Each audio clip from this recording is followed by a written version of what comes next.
it be not altered, that Vashti come no more before King Xerxes, and let the king give her royal estate unto another that is better than she. That is what? Better than she. Better than she. Most likely would be like better attitude, better looking, and all better of that, everything. right? Everything, More right? obedient, understand her role as a queen. All of that. Okay. Verse 20. And when the king's decree, which he shall make, shall be published throughout all his empire, for it is great, all the wives shall give to their husbands honor, both to great and small. Both to great and small. So it's important that every woman honor their husband, great and small. Okay? Verse, where to go? Sorry. Yeah, it's important that they honor their husband, great and small. Okay? Go ahead, Prophet. Go ahead. Okay. Verse 21. And the saying pleased the king and the princess. And the king did according to the word of Memucan. For he sent letters into all the king's provinces, into every province according to the writing thereof, and to every people after their language. That every man should bear rule in his own house, and that it should be published according to the language of every people. So that's the order. That's the order of the Most High too. The man is supposed to be the leader in the home. That don't make you the person that boss your wife around. That's not what he's saying. You're the leader. You're the head of that home, and she is up under you. Only when you're in the order, then your family's in the order. But go ahead, Prophet. If I may, Elder, this is something that seems to be overshadowed in their celebration of Purim. I think it's something that should be highlighted, and if it's highlighted, then how much more solid and strong would our families be? Exactly. That's a very important point, Prophet, to bring up. When they bring about the understanding that man is the leader in the home and everything stems down from the man on down. But as long as he follows the Most High. Absolutely. Okay, go ahead. Chapter 2. After these things, when the wrath of King Xerxes was appeased, he remembered Vashti and what she had done. He's still upset about it. And what was decreed against her. Then said the king's servants that ministered unto him, let there be fair young virgins sought for the king. Fair young virgins sought for the king. And we remember in our studies about virgins pretty much just means a lady fit for marriage. Fit for marriage. A fair maiden, right, so to speak. Right. Verse 3. And let the king appoint officers in all the provinces of his kingdom, that they may gather together all the fair young virgins. All the fair young virgins. Unto Shushan the palace, to the house of the women, unto the custody of Haggai, the king's chamberlain, keeper of the women. Now Haggai was keeper of the women. Okay. And he was a man. Go ahead. And let their things for purification be given them.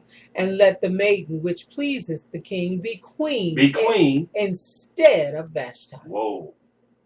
And the thing pleased the king, and he did so. The king was cool. He's down with it, right? Okay. I mean, you embarrassed in front of all the people. Right. And I done called you twice. The third time it's gonna be a new wife. Just saying. Verse 5. Now in Shushan, the palace, there was a certain Jew. A certain who? A certain Jew. A certain Jew. Not a certain Jewish. Okay. A certain Jew, whose name was Mordecai. The son of Yair. The son of Shimei. The son of Kish. A Benjamin. A who? A Benjamin. A Benjamin. Heritage and nationality is very important for us, children of Israel. It's very important for the wake up that we know who we are and we know where we're going. Absolutely. Mordecai was a Benjamin. Go ahead, Prophet. Who had been carried away from Jerusalem with the captivity which had been carried away with Jeconiah, king of Judah. King of Judah. Whom Nebuchadnezzar, the king of Babylon, had carried away. This is a later captivity. They came in with Nebuchadnezzar. Okay, go ahead. And he brought up Hadassah, that is Esther. When you look it up when you Google that, Hadassah was married to Assyrius, right? Okay. Xerxes. That's the name that they gave them. But Hadassah is really Esther. Hadassah is her Jewish name. Okay.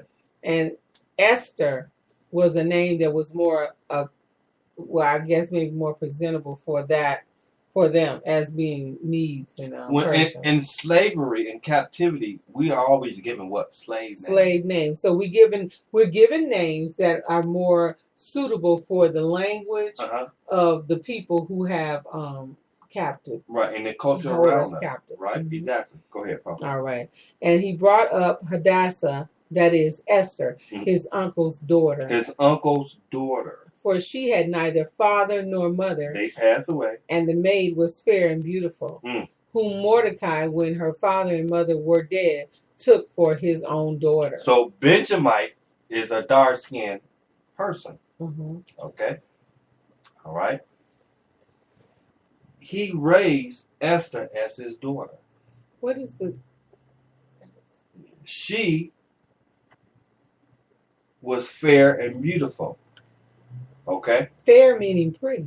Right. So the lies of them highlighting someone of European background as Esther is a lie. We know that the 12 tribe sons from Jacob were of dark complexion. Go ahead, Prophet. Verse 8. So it came to pass when the king's commandment and his decree was heard, and when many maidens were gathered together unto Shushan the palace, to the custody of Hegai, that Esther was brought also unto the king's house, to the custody of Hegai, keeper of the women. And the maiden pleased him, and she obtained kindness of him. She pleased him, and she obtained kindness of him. And he speedily gave her things for purification. Right, to accomplish the Most High's will, brothers and sisters, that when you're obedient to the Most High, He will use you for His purpose. Absolutely. She was a Jew. She wasn't Jewish. She was a Jew. Basically, and if we really think about it, she was a slave. She was a slave. Because they were in captivity. They was in captivity. Go ahead, Prophet. And he speedily gave her things of purification, with such things as belonged to her, and 7 maidens which were meet to be given her out of the king's house. And he preferred her and her maids unto the best place of the house of the women.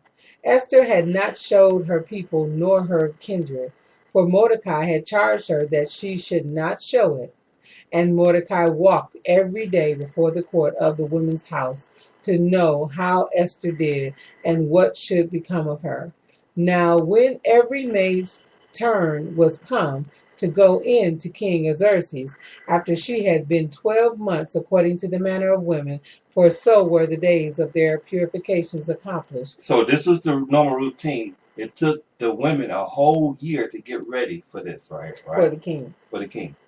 Okay, this was a beauty pageant. That's what this was. You go run, you go exercise, you go do this, you go do all of that. You go wear this, you go smell this kind of way. This is a 12-month thing that they had to go through to get ready for the king. The Most High revealed to me that where it says in verse 10, Esther had not showed her people nor her kindred. It wasn't that she wasn't showing her face. Her face was not covered. For Mordecai had charged her that she should not show it. How do we show who we are? How did Daniel show? He prayed at a certain time. He did specific things. So certain things and customs that she would normally do, and that was known in the kingdom as identifying you as a Jew, she didn't do. He asked her not to do. It had nothing to do with her hiding her face. Right. How could you hide your face in purification? That means something will have to come off for you to take a bath. All praise to the Most High. We wanted to get that understanding. Go ahead, Father. The days of their purification accomplished, to wit, 6 months with oil of myrrh, and 6 months with sweet odors, and with other things of the purifying of the women. Then, verse 13, then thus came every maiden unto the king, whatsoever she desired was given her to go with her out of the house of the women unto the king's house. In the evening she went, and on the morrow she returned into the second house of the women, to the custody of Shazagaz, the king's chambermaid, which kept the concubines. Now this person kept the concubines, right? Okay. She came in unto the king no more, except the king delighted in her, and that she were called by name. That she was what? Called by name. She wasn't called a regular concubine. She was called by what? By name. By and there were a name. lot of people. Remember, he sent a notification out into all the 127 provinces. Brothers and sisters, look how special you are. This was a Jew. Mm-hmm. The king, hey, Solomon had over 100 women. All right? Over 5,000 women. The king called this one by name. Mm-hmm. The Most High will elevate you in a time of need. And it was a time of need. We're gonna jump down to chapter 3. We're gonna bring out the enemy of the Jews here. This is Esther being elevated to queenship, a level of authority. And we thank the Most High for her. Go ahead, Prophet. After these days, and we're in Esther chapter 3, after these things did King Xerxes promote Haman, the son of Hammedatha, the Agagite. The Agagite. This is what the Apocrypha breaks now, who the Agagite was. This was from the line of what our King Saul didn't do. The Most High told Saul to kill the Amalekites. The Amalekites. Mm-hmm. This person descended from them. Go ahead, Prophet. And advanced him and set his seat above all the princes that were with him. And all the king's servants that were in the king's gate bowed and reverenced Haman, for the king had so commanded concerning him. But Mordecai bowed not, nor did him reverence. Mordecai didn't like him. Mm-hmm. Mordecai knew who he was. Mordecai did not. Go ahead, Prophet. Read that again. And all the king's servants that were in the king's gate bowed and reverenced Haman, for the king had so commanded concerning him. But Mordecai bowed not, nor did him reverence. Then the king's servants, which were in the king's gate, said unto Mordecai, Why transgressest thou the king's commandment? Now it came to pass, when they spake daily unto him, and he hearkened not unto them, meaning that he would not bow to him, that they told Haman to see whether Mordecai's matter would stand, for he had told them that he was a Jew. And when Haman saw that Mordecai bowed not, nor did him reverence, then was Haman full of wrath, and he thought scorn to lay hands on Mordecai alone, for they had showed him the people of Mordecai.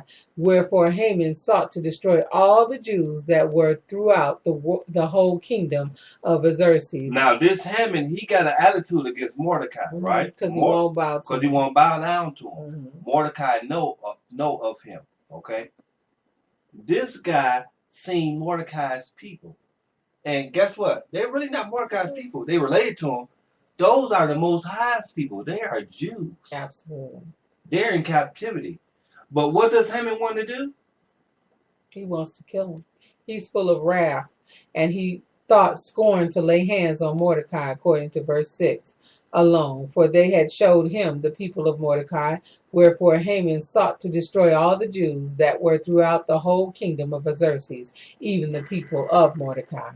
In the first month, that is, the month of Nisan, in the 12th year of King Xerxes, they cast Purim, which is where we get the holiday Purim.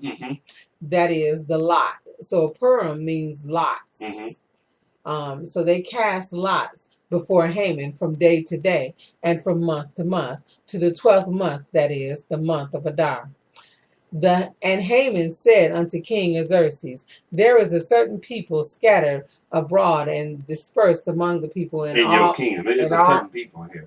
In all the provinces of thy kingdom, and their laws are diverse. They're diverse from all people. Neither keep they the king's law, therefore it is not for the king's profit to suffer them.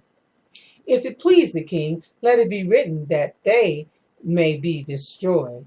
And I will pay 10,000 talents of silver to the hands of those that have the charge of the business to bring it into the king's treasuries. Look, he's saying this is a wicked man. Look, king, you ain't even have to pay for it. I'm going to come out of my pocket. I'm going to send somebody. Whoever will take up this bounty and kill up all these people, I will pay them myself. This is wickedness. This is the Most High's people that you're coming against. Go ahead, Prophet. We're going to get ready to go ahead and wrap this. Go ahead, Prophet. And the king took his ring from his hand